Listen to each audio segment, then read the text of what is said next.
Dear students, very good morning to all of you. Now we will learn about the topic diversity and discriminations in the chapter prejudice and discrimination. Diversity can cause discrimination people belonging to a particular region or speaking certain language or following a particular religion may be considered inferior and discriminated against by others. Diversity और विविधताएं और भेदभाव विविधता जो होती है वो भेदभाव पैदा कर सकती है। अगर किसी भी क्षेत्र में पार्टिकुलर क्षेत्र में जो है अगर आप सर्टेन लैंग्वेज यूज़ कर रहे हैं, अगर मान लीजिए कि फॉलोइंग ए पार्टिकुलर रिलीजन में be consider inferior and discriminated against by others. मान लीजिए कि अगर आप नॉर्थ इंडिया से बिलोंग करते हैं, ठीक है, और आप अगर साउथ इंडिया गए और वहाँ पर जाने के बाद अगर आपको वहाँ की लैंग्वेज नहीं आ रही है तो आप अपने आप को बहुत सारी अजीब तरफ फील करेंगे। अपने आप में क्या कर उस जगह पर आप अपने आप को बहुत ही इंसल्ट फीलिंग होने लगती है। जब आपके सामने 4-5 आदमी वहाँ के लोकल आदमी अगर आपके सामने जो है वो अपना लोकल लैंग्वेज बोले और आपको वहाँ समझ नहीं आते तो ऐसा फील होता है जैसे कि वहाँ पर इंसल्ट कर रहे हैं, तो वहाँ पर डिस्क्रिमिनेशन। और उस क्षेत्र पर क्या होता है कि उस क्षेत्र पे अगर आप एजुकेशन करने जा रहे हैं तो वहाँ के क्षेत्र के जो निवासी हैं, वहाँ के टीचर्स, वहाँ के जनता है, वो फुल सपोर्ट वहाँ के रीजनल क्षेत्र के लोगों को देते हैं और जो बाहर से आते हैं उसके साथ भेदभाव करते हैं। ठीक है, तो इस तरह जो है सो होता है। ठीक इसी तरह एक एग्जाम्पल दे रहे हैं, apartheid means racial segregation. Apartheid was the policy of racial discrimination against the non whites by the British in South Africa. Under this policy, the natives of South Africa who were not white were discriminated against. They were not allowed to take part in the government or to use facilities like public transport, hospitals, restaurants, etc. meant for whites. Apartheid ends in 1990 with the efforts of leaders like Nelson Mandela, who was the leader of the African National Congress. एक ऐसा ही example एक apartheid के द्वारा आया था south Africa में। South Africa के जो नेता थे नेल्सन मंडेला, ठीक है, वो इनका विरोध किए थे। अब अपार्थीड होता क्या था? अपार्थीड जो है साउथ अफ्रीका में जो है ब्रिटिश के द्वारा किया गया भेदभाव था गोरा और काला का। यानी कि गोरे व्यक्ति को, जो भी गोरे साउथ अफ्रीका में रहने वाले गोरे व्यक्तियों को क्या किया जाता था कि जॉब्स में मतलब कोई भी हॉस्पिटल, ट्रांसपोर्ट में, पब्लिक जगह पर, इस जगह सब जगह पर जो है सो नौकरी मिलती थी। लेकिन काले व्यक्तियों को कोई जो है सो पूछ नहीं था। अगर वो नौकरी पर है तो उनको निकाल दिया जाता था। अगर नॉन वाइट है तो उनके साथ बहुत ही बुरा व्यवहार किया जाता था। ठीक इसी का उदाहरण गांधी जी के साथ भी साउथ अफ्रीका में हुआ था। उनको ट्रेन से निकाल दिया गया था। सिर्फ इस अपार्थीड की वजह से उन्हें ट्रेन से धक्का मार के निकाल दिया गया था। तभी उन्होंने ये सोचा था कि उन्होंने गोरा और काला का जो ये भेदभाव है वो मिटा के रखेंगे। उसी के बाद से वो आंदोलन में शामिल हुए थे।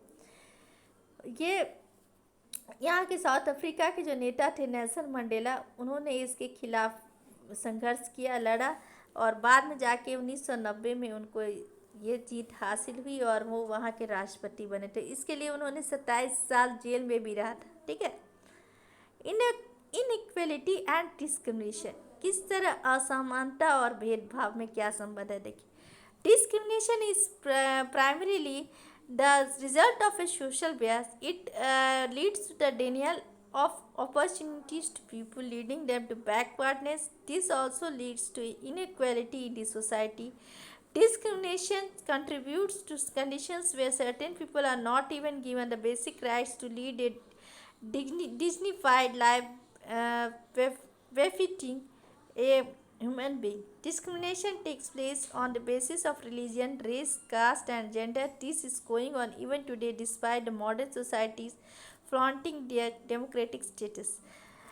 तो डियर स्टूडेंट्स, ये भेदभाव जो है सबसे पहले तो समाज का जो है ये जो है भेदभाव में जो है समाज में जो कुरीतियाँ है सबसे परिणाम इसमें बहुत असर करती है समाज में। ठीक है, जो बैकवर्ड जो होते हैं, जो यानी कि जो भी जो और सबसे नीच जाति के जो होते हैं, तो सबसे पहले तो इनके साथ अनटचेबिलिटी जैसा व्यवहार किया जाता है। ठीक है, इनको जो है सो सब पहले एंशियंट टाइम्स में देखा जाता था कि ना इन्हें स्कूल में पढ़ने दिया जाता था, स्कूल में अलग बेंच डेस्क दिया जाता था, नौकरी में भी रहते थे तो इनको अलग बैठाया जाता था। तो इस तरह की असमानता इनके साथ, अगर पानी रहता था तो उनको अलग पानी में, अलग बर्तन में पानी पीना है, इस तरह के असमानता से ये लोग जूझते थे। ठीक है, तो इस कारण जो है इनके साथ भेदभाव किया जाता है जाति के आधार पर, लिंग के आधार पर।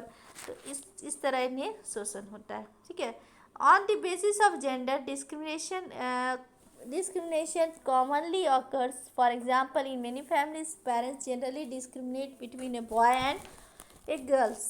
In such families, you may find that a girl is not given proper education and made to work hard at home, while the boy goes to school and enjoys a much better and comfortable life. सबसे पहले तो लिंग के आधार पर भेदभाव होता है। आप अपने घर पे भी, अपने समाज में देखते होंगे कि ज़्यादातर लड़कों को जो है पढ़ाई का इम्पोर्टेंस रखा जाता है, लड़कियों को कहा जाता है कि क्या करेगी पढ़कर, इसे तो खाना ही बनाना है। तो लड़कियों से घर का काम किया करवाया जाता है और लड़कियों को क्या किया जाता है, लड़कों को ही प्राथमिकता दी जाती है शिक्षा पढ़ने के लिए, और लड़कियों से काम करवाया जाता है। Sometimes discrimination occurs because of the religious diversity. कभी कभी ये भेदभाव धार्मिक विविधता की वजह से भी हो जाती है। People who follow a particular religion may be discriminated against on the grounds of customs and practices that are different from the majority of the population. For example, the tribals are often ridiculed and have to face discrimination because their customs are different from the rest of the people living in the city. अब देखो, धार्मिक के आधार पर भी धार्मिक विविधता के आधार पर भी जो है वो डिस्क्रिमिनेशन होता है। जैसे कि एक शहर में रहने वाले लोग और जनजाति आदिवासी वाले लोग, इन लोगों को जो है तो इन लोगों के जो है वो भेदभाव हो जाता है। शहर में रहने वाले लोगों को ज़्यादा प्राथमिकता दी जाती है विद्यालय में, और जनजाति जो छोटे कास्ट वाले हैं उनको नहीं मिलता है। पुवर्टी, गरीबी जो है एक अदर केस है भेदभाव का। Poverty also creates inequality and discrimination. People are discriminated against on the basis of wealth. They may not be able to satisfy their basic needs of food, shelter, and clothing, hence are looked down upon by other sections of society and face discrimination. गरीबी एक other कारण है भेदभाव का। गरीबी के कारण वे लोग ना अच्छा कपड़ा पहन पाते हैं, ना अच्छी जगह पर रह पाते, ना अच्छा मतलब खाना खा पाते। इस तरह से जो है लोग हीन भाव से उन्हें देखते हैं। ठीक है, prevalent caste system. The caste system is a unique feature of traditional Indian society. It was developed in ancient times and was based upon the diversity in occupation. People doing different kinds of work were placed in different castes. The division of society took the shape of 4 groups. The first group was of Brahmin, who were considered to be the higher ones as they were involved in learning and imparting knowledge. Then came the Kshatriyas, who were the protectors of the community. They fought enemies and saved the people from them. And the third group was the Vaishyas, who were the traders. They looked after the economic aspect of society. The fourth and the last group was the Shudras, who served the other 3 castes. They did many jobs and were not skilled. Later, the caste system became prejudiced, and an individual born in a particular caste had to take up the profession of that caste. अब देखिए, पहले के जो ancient times में देखा गया था कि कास्ट को जो है वो 4 ग्रुप में बांटा गया था, ब्राह्मण, क्षत्रिय, वैश्य और शूद्र। ब्राह्मण को जो है सो पढ़ने का और पढ़ाने का अधिकार में रखा गया था। क्षत्रिय को जो है वो लोगों को समुदाय में, जिस समुदाय में रहते हैं वहाँ की रक्षा के लिए रखा गया था। वैश्य जो थे वो व्यापार के लिए रखते थे। ठीक है, व्यापार के लिए माने जाते थे। और चौथा जो शूद्र आता था वो एकदम पढ़े लिखे नहीं रहते, वो इन तीनों की सेवा के लिए रखा जाता था।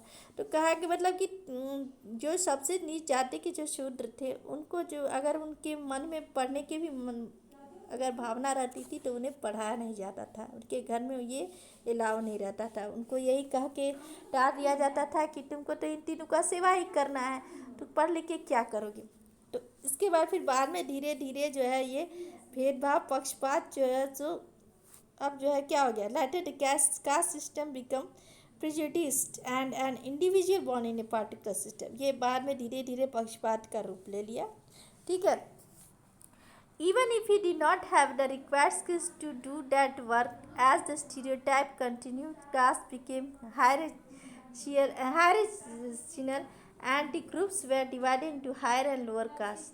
The members of different castes were not allowed to mix with each other. अब ये धीरे धीरे जो है सो ये क्या हो गया, इसका जो है रिक्वायर्ड स्किल्स जब बढ़ते गया और रूढ़िवादिता जो है सो भी बढ़ती गई। अब क्या रूढ़िवादिता के कारण क्या हो गया, वही हो गया कि ये कास्ट क्या है, तो ये ब्राह्मण है तो इन्हें पढ़ने का अधिकार है और पढ़ाने का ही अधिकार है, क्षत्रिय है तो इन्हें सेवा करने का, ये रक्षा करने का ही अधिकार। इस तरह से जो है वो क्या हो गया, पूर्वजों के साथ साथ ये बढ़ते ही गया।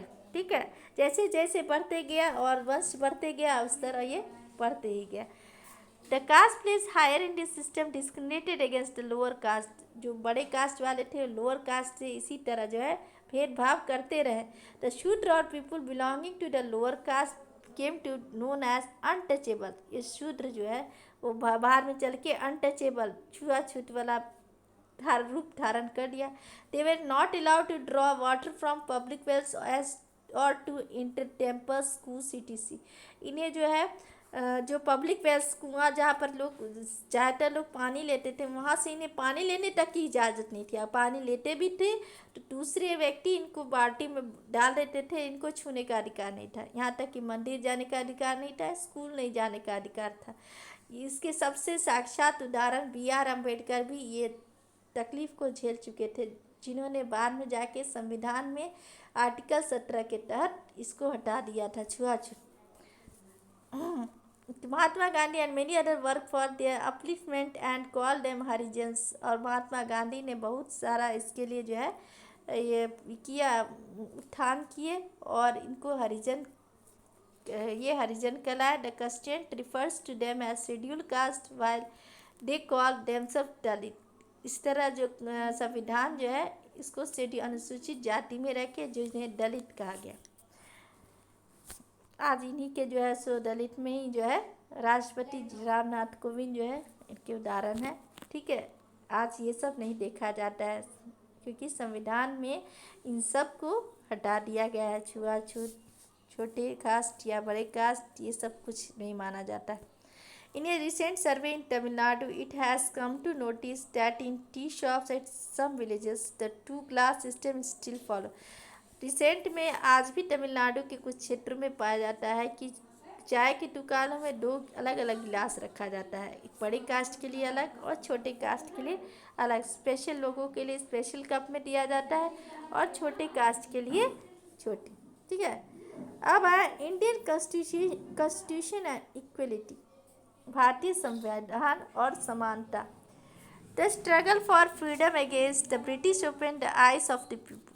ये जो ब्रिटिश के खिलाफ जो स्ट्रगल हुए फ्रीडम आज़ादी के लिए, तो इस तरह लोगों की आँख जो है वो खुलने लगी। It was United struggle of all the people of India against the British for equality. ये हमारे पूरे देश के लिए जो था ये समानता का था, सभी लोगों के लिए संघर्ष एक समान था। People learned the real meaning of freedom and fought not only against the British but also aimed to establish a country which sees all its citizens as equal. ये लड़ाई सिर्फ ब्रिटिशों के लिए ही नहीं था, आज़ादी के लिए ही नहीं था, बल्कि ये भी दिखाने के लिए था कि हम सब आपस में भाई भाई हैं। The lower caste women, farmers, tribals and all those who had faced inequalities for a long time were taken into consideration and equality for perceived for them. जो लोग इतने दिन से जो है सो जूझ रहे थे, ये असमानता, ये महिला है, किसान है, ट्राइबल्स है यानी कि आदिवासी है, ये सारे जो है इन सब जितने भी आज़ादी के लड़ाई में सब एकजुट होके सब एक दिखा दिए कि हम सब एक है, सब समान रूप से जो है आज़ादी के लिए वो लड़े। ठीक है, now next day I will teach you the last part of this chapter. Now that's all.